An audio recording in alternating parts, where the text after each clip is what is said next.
For the next 24 hours, not much change in temperature. A slight atmospheric disturbance of undetermined origin is reported over Nova Scotia, causing a low-pressure area to move down rather rapidly over the northeastern states, bringing a forecast of rain accompanied by winds of light gale force.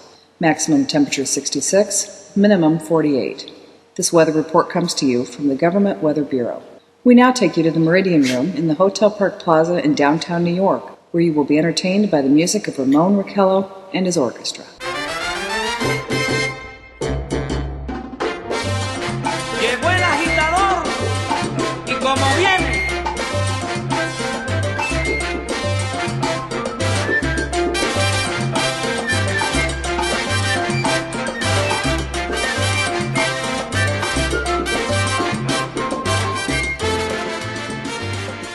Good evening, ladies and gentlemen. From the Meridian Room in the Park Plaza in New York City, we bring you the music of Ramon Raquello and his orchestra.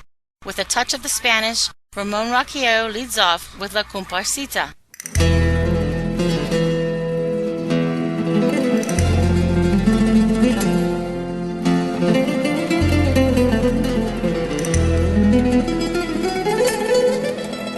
Ladies and gentlemen, we interrupt our program of dance music to bring you a special bulletin from the Intercontinental Radio News.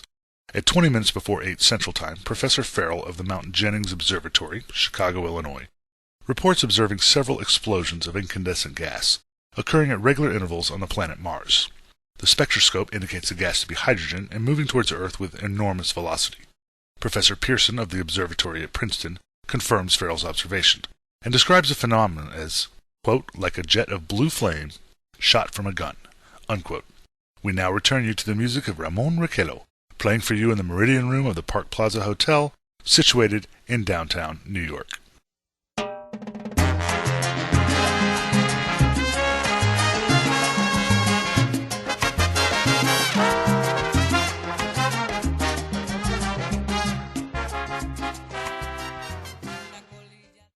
Now a tune that never loses favor, the ever-popular Stardust, Ramon Raquello and his orchestra.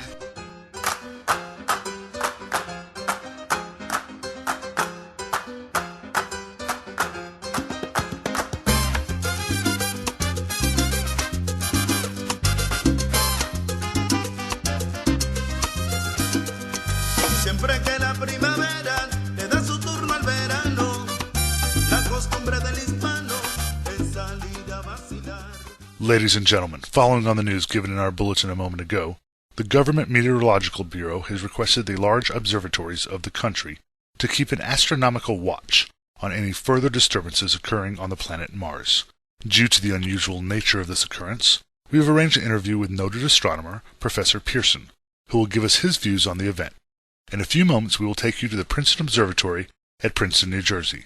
We return you until then to the music of Ramon Raquello and his orchestra.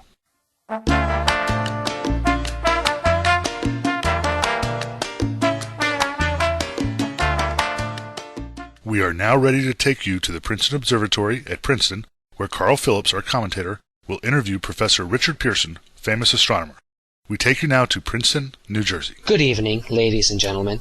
This is Carl Phillips speaking to you from the observatory at Princeton. I am standing in a large semicircular room, pitch black except for an oblong split in the ceiling. Through this opening I can see a sprinkling of stars that cast kind of a frosty glow over the intricate mechanism of the huge telescope. The ticking sound you hear is the vibration of the clockwork. Professor Pearson stands directly above me on a small platform, peering through a giant lens. I ask you to be patient, ladies and gentlemen, during any delay that may arise during our interview. Besides his ceaseless watch of the heavens, Professor Pearson may be interrupted by telephone or other communications. During this period, he is in constant touch with the astronomical centers of the world. Professor, may I begin our questions? At any time, Mr. Phillips. Professor, would you please tell our radio audience exactly what you see as you observe the planet Mars through your telescope? Nothing unusual at the moment, Mr. Phillips. A red disk swimming in a blue sea. Transverse stripes across the disk. Quite distinct now because Mars happens to be the point nearest the Earth. In opposition, as we call it. In your opinion, what do these transverse stripes signify? Not canals, I can assure you, Mr. Phillips, although that's the popular conjecture of those who imagine Mars to be inhabited. From a scientific viewpoint, the stripes are merely the result of atmospheric conditions peculiar to the planet. Then, you're quite convinced as a scientist that living intelligence as we know it does not exist on Mars. I'd say the chances against it are 1,000 to 1. And yet, how do you account for those gas eruptions occurring on the surface of the planet at regular intervals? Mr. Phillips, I cannot account for it. By the way, Professor, for the benefit of our listeners, how far is Mars from Earth? Approximately 40 million miles. Well, that seems a safe enough distance. Thank you. Just a moment, ladies and gentlemen. Someone has just handed Professor Pearson a message. While he reads it, let me remind you that we are speaking to you from the observatory in Princeton, New Jersey, where we are interviewing the world-famous astronomer Professor Pearson. One moment, please. Professor Pearson has passed me a message which he has just received. Professor, may I read the message to our listening audience? Certainly, Mr. Phillips. Ladies and gentlemen, I shall read you a wire addressed to Professor Pearson from Dr. Gray of the National History Museum, New York. Quote, 9:15 p.m. Eastern Standard Time. Seismograph registered shock of almost earthquake intensity occurring within a radius of 20 miles of Princeton. Please investigate. Signed, Lloyd Gray, Chief of Astronomical Division. Unquote. Professor Pearson, could this occurrence possibly have something to do with the disturbances observed on the planet of Mars? Hardly, Mr. Phillips. This is probably a meteorite of unusual size, and its arrival at this particular time is merely a coincidence.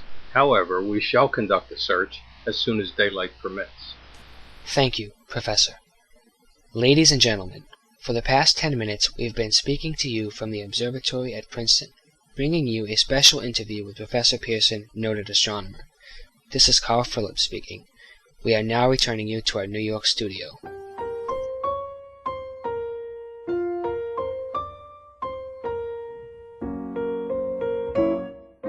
Ladies and gentlemen, here is the latest bulletin from the Intercontinental Radio News. Toronto, Canada. Professor Morse of the Macmillan University reports observing a total of 3 explosions on the planet Mars between the hours of 7:45 p.m. and 9:20 p.m. Eastern Standard Time. This confirms earlier reports received from the American observatories. Now, nearer home comes a special bulletin from Trenton, New Jersey. It is reported that at 8:50 p.m., a huge flaming object believed to be a meteorite fell on a farm in the neighborhood of Grover's Mill, New Jersey, 22 miles from Trenton. The flash in the sky was visible within a radius of several hundred miles, and the noise of the impact was heard as far north as Elizabeth. We have dispatched a special mobile unit to head to the scene, and we'll have our commentator, Carl Phillips, give you a word description as soon as he can reach there from Princeton. In the meantime, we take you to the Hotel Martinet in Brooklyn, where Bobby Millett and his orchestra are offering a program of dance music.